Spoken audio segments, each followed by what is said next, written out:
સાહેબ, મણકાના પેશન્ટો કમરના દુખાવા ખૂબ હોય છે અત્યારે જોવા મળતા હોય છે, અને ખાસ કરીને કોઈ નસ દબાતી હોય કે કંઈ પ્રોબ્લેમ થયો હોય તો ઓપરેશનથી ડરતા હોય છે એ લોકો.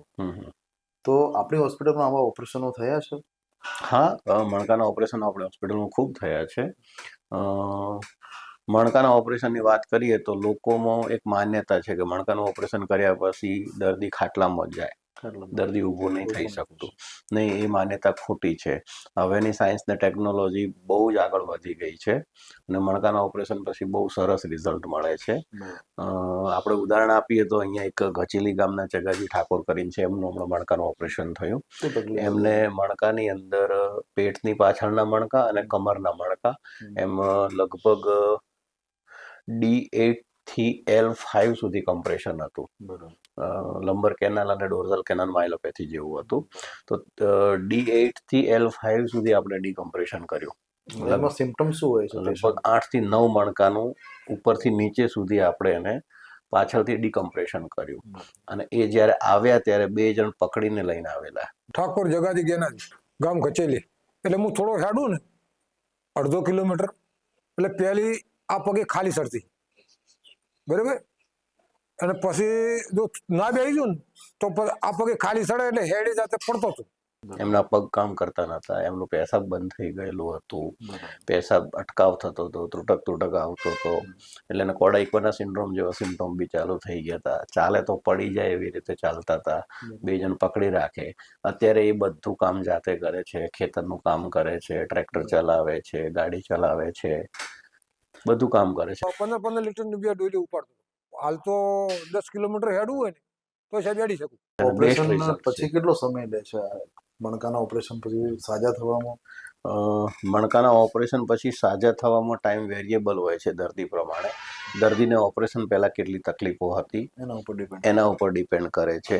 દર્દીને કેવા પ્રકારના મણકામાં પ્રોબ્લેમ છે એના ઉપર પણ ડિપેન્ડ કરે છે. ઘણા એવા ઓપરેશન હોય છે જેમ કે નાની ઉંમરની અંદર ગાદી ખસી જવી, તો એને આપણે નાનું કાણું પાડી અને દૂરબીનથી ગાદી કાઢીએ છીએ, તો એનું રિઝલ્ટ બહુ સારું છે. સવારે ઓપરેશન કરી અને સાંજે દર્દી દોડતો થઈ જાય, ચાલતો થઈ જાય, બધું કરી શકે. અમુક ઓપરેશનો એવા હોય છે કે જે ડીજનરેટિવ રોગો કહેવાય છે મણકાના, જે લાંબા સમયથી તકલીફ હોય છે. 5 વર્ષ પહેલાં ઓપરેશનની જરૂર હોય પણ દર્દી ખેંચ્યા રાખે.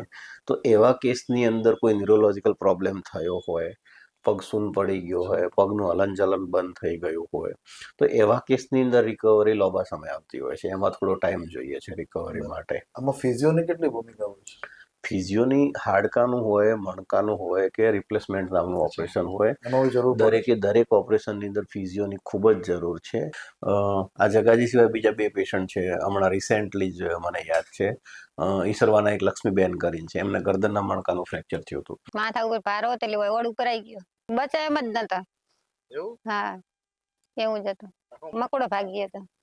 ફરવું ભાઈ ઓપરેશન કર્યું, કરાવતા હતા અને દુખાવો ખૂબ થતો હતો. તાકાના જરા ઝાડ કૂકવા ચાલુ હતા.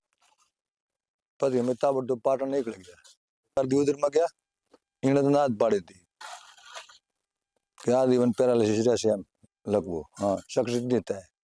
અત્યારે સરસ રેડી, હા, કમ્પ્લીટ. દુખાવો નહીં થતો, કશું થતું નહીં. કંઈક ખેતરમાંથી વજનદાર વસ્તુ, જે પૂળો કહેવાય છે, ઘાસનો એ પૂળો ઉપાડવા જતા પૂળો અહીંયા માથા ઉપર આવી ગયો, એટલે એક મણકા ઉપર બીજો મણકો ખસી ગયો હતો અને બેન તાત્કાલિક ત્યાં જ પડી ગયા. એમના બંને હાથ અને બંને પગ કામ કરતા બંધ થઈ ગયા. એ લોકો તાત્કાલિક હોસ્પિટલ પહોંચી ગયા અને એમનું તાત્કાલિક એ જ દિવસે આપણે ઓપરેશન કર્યું. અને અત્યારે પાછું એ ફરીથી ખેતરનું કામ, ઘરનું કામ બધું કરી શકે છે. એમનું બહુ એક્સલન્ટ રિઝલ્ટ છે. પણ એમને કસરત બી સારી એવી કરી છે, અને એમને જે બી કીધું એ બધી વસ્તુનું પાલન બી કર્યું છે.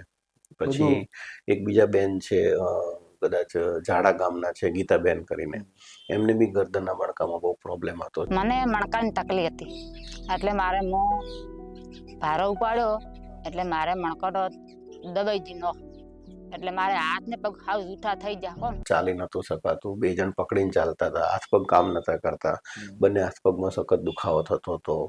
ગરદનના મણકાની અંદર એમને ગાદીના કારણે કમ્પ્રેશન હતું, એમનું ઓપરેશન કર્યું. એ દુખાવો થાય છે ને એમ બધું ઊભા ના થઈ કરતા. ચાલ, હા, અત્યારે હાવ જૂઠા હતા, અત્યારે હવે મને સારું થઈ ગયું. એ અત્યારે એકદમ કમ્પ્લીટ છે, ટોટલી ફાઇન છે. બરાબર. બીજા ઘણા બધા ઓપરેશનો છે, પણ રિસેન્ટલી 3 કેસ યાદ હતા તો શેર કર્યા મેં.